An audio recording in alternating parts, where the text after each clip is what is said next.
ప్రస్తుతం మనతో పాటు ప్రముఖ ఆధ్యాత్మికవేత్త ఆస్ట్రోన్యూమరాలజర్ జయప్రద గారు మనతో ఉన్నారు. మేడంతో మాట్లాడదాం.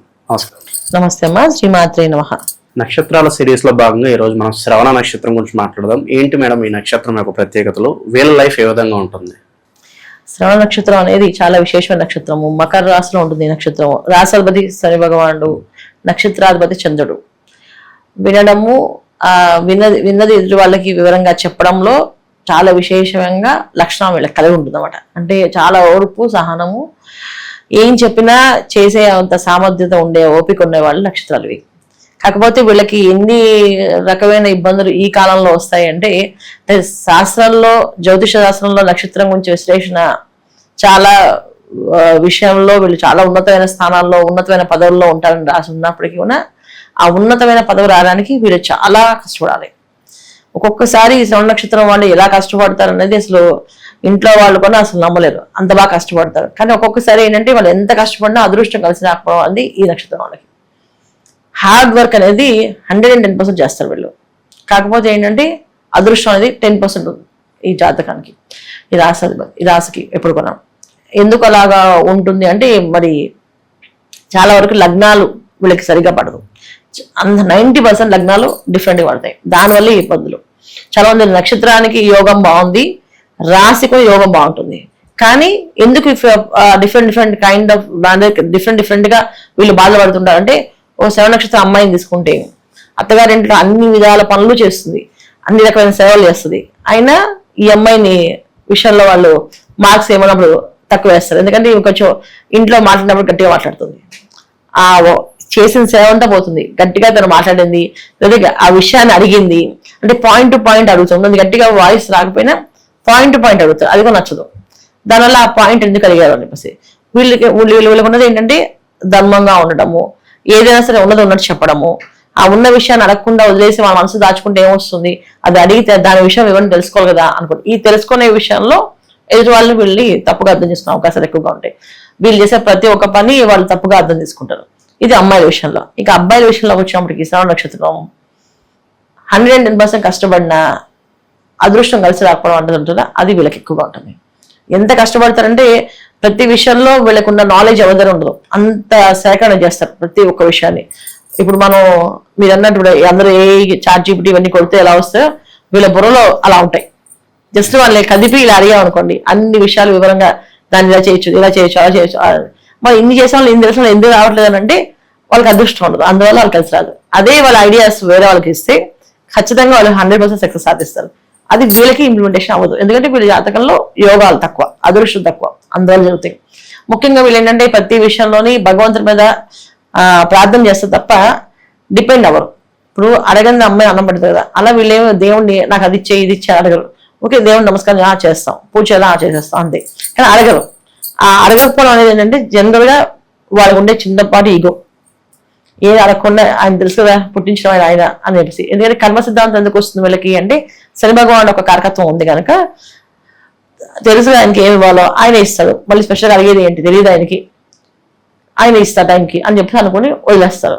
కానీ వీళ్ళ జాతకంలో ఏంటంటే నక్షత్రానికి అధిపతి ఎవరు? చంద్రుడు. మనస వాచ కర్మ వీళ్ళు కోరుకుంటేనే వస్తుంది, చెయ్యాలి, కోరుకోవాలి, చెయ్యాలి. అది వీళ్ళు చేయగలిగితేనే ఆ రోజు వాళ్ళకి సాధించగలరు. Yes I can do it, నేను చేయగలను, నా వల్ల అవుతుంది, ఇది నేను చేస్తాను, ఇది నాకు కావాలి అని దేవుని దగ్గర ప్రార్థన చేయాలి, వీళ్ళు కోరుకోవాలి, అప్పుడే అది జరుగుతుంది. జనరల్ వీళ్ళు అది కోరుకోరు, దేవుని దగ్గర అడగరు, పని చేసేస్తారు. ఇప్పుడు ఒక ఆఫీస్లో జాబ్ మెంటాలిటీ ఏదైతే వర్క్ ఉందో అదే మెంటాలిటీతో వీళ్ళు పని చేస్తారు. సో ఇంట్లో అయినా బయట అయినా సరే ఎక్కడైనా ఆ చెప్పిన పని చెప్పంటే చాలా యాక్టివ్ చేసేస్తారు. అంతేగాని దాని ఎక్స్ట్రా మైలేజ్ అంటే ఇది చేసాం కనుక ఎక్స్ట్రా ఏమైనా ఇస్తారా అని కూడా ఆశించరు, అడగరు. ఫస్ట్ అన్ని మనం ఇవ్వాల్సింది, చెప్పాల్సిందే, ఇది మీరు చేయండి, ఇది మీకు ఇస్తామంది. అంత పర్సనల్ కొంచెం వాళ్ళకు ఉన్న ఈగో అనమాట అది. దానివల్ల వాళ్ళు కొద్దిగా ఫీల్ అవుతుంటారు. అది ఏ వృత్తులు లేదా ఏ వ్యాపారం ఎంచుకుంటే బాగుంటుంది అంటారు వీళ్ళు? చాలా వరకు వీళ్ళు వ్యాపారాలు ఎక్కువగా చేస్తుంటారు. ఆ వ్యాపారం అంటే కుటుంబం సంబంధించిన పారంపర్యంగా వచ్చేవి, వాటి మీద తండ్రికి సేవ చేస్తుంటారు, తల్లిదండ్రులు చెప్పినవి చేస్తుంటారు. వ్యాపారంలో ఉండే ఏవో పనులు, చిన్నపాటి పనులు, పెద్దపాటి పనులు అన్ని చేసేస్తారు. ఇంట్లో ఏదైనా అవసరం అయితే వీళ్ళు పిలుస్తారు, ఖచ్చితంగా మీరు చేయాలంటే చేసేస్తారు అంతే. అందువల్ల వీళ్ళకి ఇది చేయాల్సిన రూల్ ఉండదు, అవుతుంది. చాలా వరకు ఏంటంటే చదువుకుంటే బాగా బ్రహ్మాండమైన చదువుతారు కానీ తెలివితేటలు చాలా ఎక్కువగా ఉంటాయి వీళ్ళకి. అలాగే చాలా వరకు ఏంటంటే యాక్టర్స్ గా ఉంటారు, రైటర్స్ గా ఉంటారు. సో రైటింగ్ విషయంలో వీళ్ళు చాలా క్రియేటివిటీ ఎక్కువగా ఉంటుంది, హై క్రియేటివిటీ. అంటే ఒక విషయాన్ని మనం చెప్పాలి అంటే వాళ్ళు దాన్ని ఒక చిన్న జస్ట్ ఇంటి చదివేస్తే దాన్ని అల్లగలుగుతారు, అంత కేపబిలిటీస్ ఉంటాయి వాళ్ళకి. సో అది ఎమోషన్ అయినా కావచ్చు, అది ఒక డ్రామా అయినా కావచ్చు, ఏదైనా సరే దాన్ని రాయగలుగుతారు. అంత బ్రహ్మాండంగా రాయించే రాత పూర్వం వీళ్ళకి బాగుంటుంది అనమాట. రెండోది ఏంటంటే ఆలోచించే ఓర్పు సహనం ఎక్కువ వీళ్ళకి.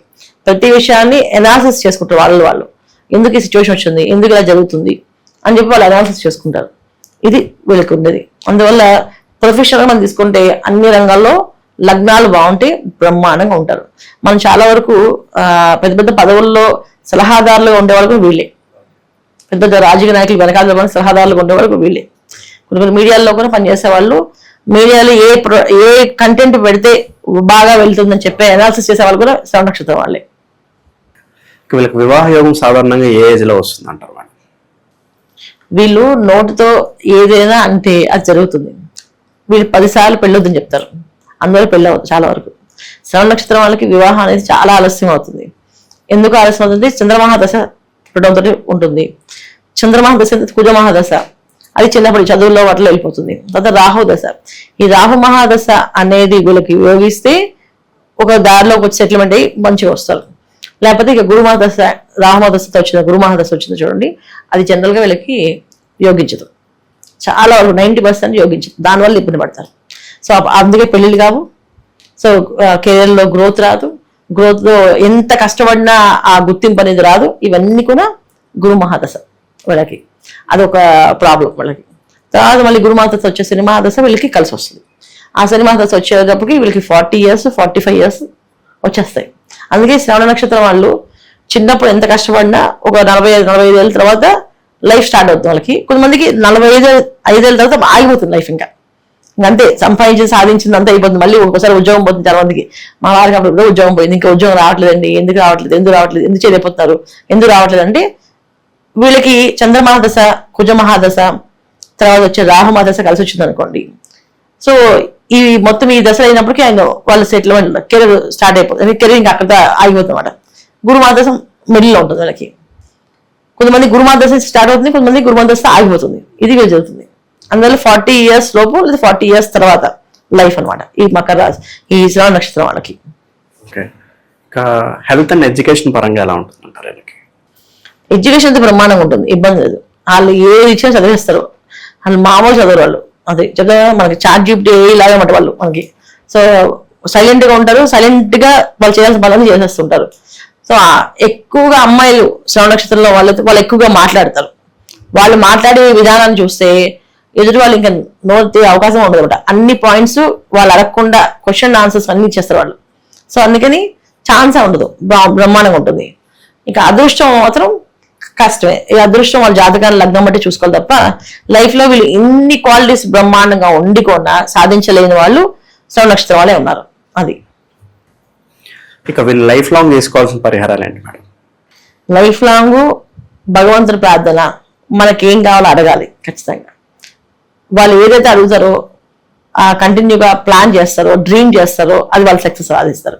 అంటే ఏంటంటే నాకు ఇది కావాలి, ఇప్పుడు నేను ఈ టార్గెట్ పెట్టుకున్నాను, ఈ టార్గెట్ నేను రీచ్ అవ్వాలి అని ప్రతిరోజు వీళ్ళు ఖచ్చితంగా దత్తాత్రేయుడికి పూజ చేయాలి. ఎక్కువ జయగురుదత్త, శ్రీగురుదత్త అనుకుంటూ ఉండడం ఎక్కువగా. తర్వాత దత్తాత్రేయుడు ఎక్కువగా పూజించడం, లక్ష్మీ నరసింహస్వామికి పూజించడం. ఉన్నది దత్తాత్రేయుడు కాకపోతే లక్ష్మీ నరసింహస్వామికి పూజించడం చేయడం వల్ల అదృష్ట యోగాలు కలిసి వస్తాయి. కొంతమంది శ్రవణ నక్షత్రం, వెంకటేశ్వర నక్షత్రం కదా, సో తిరుపతి వెళ్తే కూడా కలిసి వస్తుందంటే 100% కలిసి వస్తుంది. కాకపోతే ఏంటంటే నడిచి వెళ్ళాలి. నడిచి వెళ్తే వీళ్ళకి ఆ సంవత్సరం అంతా అదృష్ట యోగం బాగుంటుంది అనమాట. అది ఓకే. వీళ్ళకి కలిసి వచ్చే రత్నం కావచ్చు, అదృష్ట సంఖ్య, అదృష్ట రంగు అంటే ఏం చెప్తున్నారు? అదృష్ట రత్నం అనేది నేను చెప్పను. జనరల్ గా నక్షత్రానికి ముత్యం పడుతుంది, కానీ మకర రాశి ఉంటుంది, శని భగవాన్ తత్వం ఉంటుంది కనుక మనం ఆ నక్షత్ర రత్నాల కంటే కూడా నేను లక్కీ నెంబర్స్ చెప్పగలను. లక్కీ నెంబర్స్ ఏంటంటే వీళ్ళకి అదృష్టమైన నెంబర్స్ 5వ నెంబరు, 6వ నెంబరు, 8వ నెంబరు, ఇవి కలిసి వస్తాయి బాగా. కలిసి వచ్చే రంగులు తీసుకుంటే మనకి light colours and dark colours, 2 colours కనిపిస్తాయి. ఈ కలర్ పడదు అనేదానికి లేదు వీళ్ళకి. అన్నింటిలో ఈజీగా వాళ్ళు ఏ విషయమైనా అవలీలగా ఏదైతే చదివేస్తారో, అవలీలగా దాని మైండ్ లో వేసుకుంటారో ప్రతిదీ వీళ్ళకి పడుతుంది, పడకపోవడం అంటుండదు. కాకపోతే వీళ్ళకి ఇన్ఫీరియారిటీ ఏంటంటే ఒక నడవడం ఇష్టం ఉండదు. అది దేవుడికి అడగరు, అదే బాధ వెళ్తారు. అందువల్ల వీళ్ళు లైఫ్ లో పైకి రావడానికి, ఆ గ్రోత్ లో ఇబ్బంది పడడానికి కారణం అదే రీజన్. ఓవరాల్ గా వీళ్ళ జీవితం ఏ విధంగా ఉంటుంది అనేది మంచి విశ్లేషణ అందించారు. ధన్యవాదాలు. నమస్తే అమ్మా. శ్రీమాత్రే నమః.